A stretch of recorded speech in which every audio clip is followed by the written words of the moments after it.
இன்னைக்கு தென்காசியில் Meeran பாயோட வீட்டோடைய grand wedding வந்து என்எஸ்கே உடைய பிரீமியமான இன்னைக்கு சர்வீஸ் பண்ணுறோம்.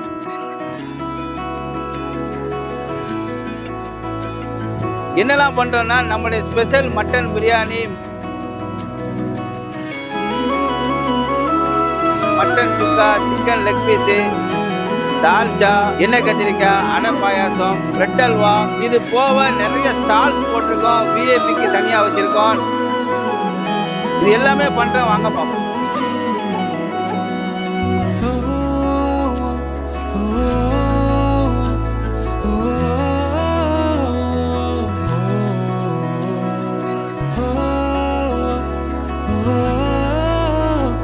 இதே போன்று உங்கள் வீட்டு இல்ல விசேஷங்களுக்கும் கிராண்டாக செய்வதற்கு என்எஸ்கே ஆசிக்கு அணுகுங்கள். மேலும் இது போல வீடியோவுக்கு நம்ம சேனலை ஃபாலோ பண்ணுங்கள், லைக் பண்ணுங்கள், கமெண்ட் பண்ணுங்கள், சப்ஸ்கிரைப் பண்ணுங்கள்.